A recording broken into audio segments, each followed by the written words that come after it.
Should you use Facebook Instant Messenger to grow your cleaning business? That is a great question, and we're going to talk about that today. Hi there, I'm Angela Brown, and this is Ask a House Cleaner. This is a show where you get to ask a house cleaning question, and I get to help you find an answer. All right, on to today's show, which is from a house cleaner who wants to know, can I use Facebook Instant Messenger to grow my cleaning business?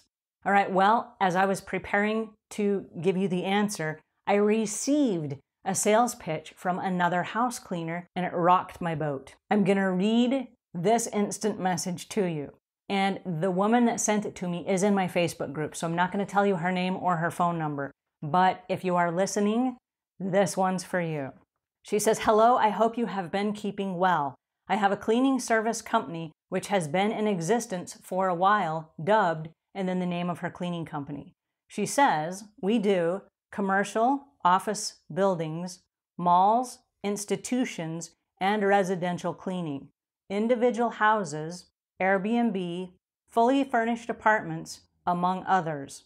Kindly share with a friend, to a friend, with friends, colleagues, family, and neighbors. I highly appreciate. If you can give me a business or an opportunity could arise, kindly call us at," and then a phone number. And then it says, "God bless. Have a lovely day." All right, that's a lovely email. It had 8 misspellings in it. So the very first thing that I received was, oh my goodness, this person can't spell. The second thing is, instead of having a commitment to a company name, their company name is dubbed such and such. The next thing that drew my attention was, I don't know where she is, okay? I have no idea. She does all these things, but I have no idea where she's located. She didn't say in Waxhaw, North Carolina, or in Charlotte, North Carolina, or in Chicago, Illinois. I have no idea where she lives. So how am I going to recommend her to my friends if I don't even know what market she serves in? Now, I am smart enough to know she does not serve the entire world all at once, right? For the entire world, we have House Cleaning 360. You list your business there, and then people can find you in the city where they live. So sending me an instant message, what am I supposed to do with that? The next thing that caught my attention was she sent a graphic. Now, the graphic had, I don't know why, it had laundry on it, and it had other stuff that had nothing to do with what was in her text. So there's a text list of a whole bunch of things, then there's a graphic. I'll attach the graphic and I'll blur her phone number, but the graphic had a bunch of other things. So do you do these things or do you do these things? And nowhere on the graphic did it say where she lived. So can you use Facebook Instant Messenger for your business? The answer is yes, you can, if you work smart. And I want you to work smart, not hard, because my guess, she has no idea where I live. My guess is that she's sending this to everyone just randomly. Now what's going to happen is this. She's going to go to Facebook jail. They're going to say, wow, you're spamming people in an inappropriate way that is not the best user experience. So after she does 16 or 20 of these, they're going to cut her off and they're going to block her account for 10 days or 12 days or however many days their algorithm says this felony was worth. And so she's going to be tricked out of whatever marketing she thinks she has. All right, so if you're going to use Facebook Instant Messenger, and I use it all the time, my suggestion would be to use it as follow-up. Follow-up for somebody you can't get through to via email, the phone, or text. And I would try those other arenas first. Here's the reason why. If you send me an email, I have a copy of it. And the copy of it is in my email, and I can tag into that at any time. If I can't answer my own email, and personally I don't answer all of it, I do have a team, and they're all in charge of different email accounts, and they all help me with that now because my business is growing so fast. So we do find your emails, and we will get to them, but on an instant message, it goes down the thread. And I've been scanning down the thread, and I might get 600 instant messages in the course of a day. And so yay for me, bad for you, because unless you're the first 2 or 3 or 4 of them, I'm probably not going to see them. And so they just scroll on by. So if you're trying to reach somebody and it's really important, the instant message will ping them if they have their phone on and they are live right now.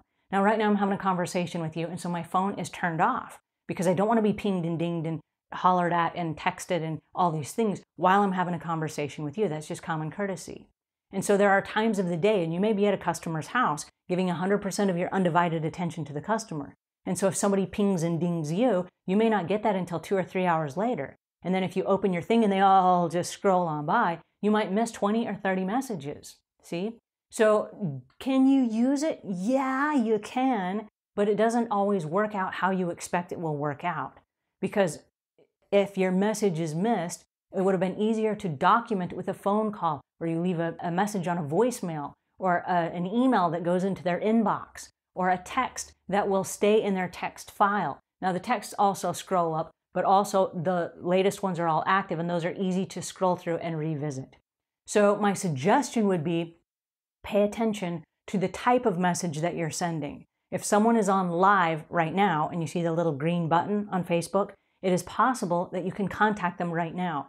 But don't let that be the guide, because I know there are times I'll have 4 computers on at one time and I'm on Facebook on one of them and I have earphones on another one editing something else and I miss whatever's going on in the Facebook thing. I just miss it. So while I might have been pinged and dinged, I can turn around and there will be like 20 screens that are all tagged back to back. And then I can answer them one at a time as long as they're on the screen until I click off the thing. But sometimes you miss, right? It's not necessarily the best way to market your business. So if you're going to use it in a strategic way, but also use it as a backup to other methods. So how important is it that you get in touch with the person? And if this is a cold call like this was that I just read to you, I wouldn't do it at all. Because reaching out to somebody you don't know, and I don't know this person personally. I know they're in my Facebook group, but we've never interacted. I don't know them enough to even recommend them. If someone said, hey, who do you know in this area, and I knew what area they were in, I still may not recommend them because we don't have a relationship. I don't know if she's thorough. I don't know if she's reliable. I haven't seen any before and after pictures. Even in our Facebook groups, and she is a member of our Facebook group, but we do this thing every Tuesday where you get to jump in and you get to share with me letters from your customers. And if I see these week after week after week and somebody calls and I know you're in their area, can you recommend this person? I can say, I've never had this person clean for me, but I do know her customers love her. And they're always constantly saying nice things about her. There's a reason why we do the things we do. But to just holler out at somebody that you don't know, sending them an email like, hey, send me some business, I'm not going to do that. And neither is anyone. Okay, we want social proof. But the social proof we want is that somebody is really happy about hiring you, about recommending you, because they know you and they know that you're in the area.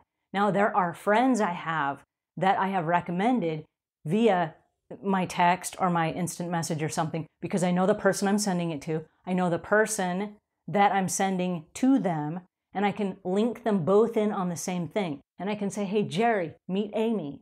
Amy is a good friend of mine. I know her. This is how I know her or whatever. And Amy, you should meet Jerry. This is how I know Jerry. He's a good friend of mine from church or whatever. And I can recommend the two of them. And now they have each other's Facebook accounts so that they can get in touch with each other and I can just step out of the picture. Okay? So that's really the proper way to do that. But can you use it as a business tool? Yeah, you can. Just be very careful about how you do it so you don't look like a buffoon. And so you don't end up on somebody's YouTube channel where somebody's like giving you the axe, right?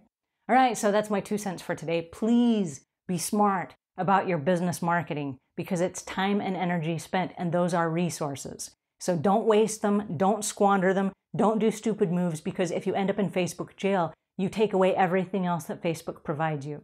All right, that's my 2 cents for today. If this helped you in any way, please pass it along. And until we meet again, leave the world a cleaner place than when you found it.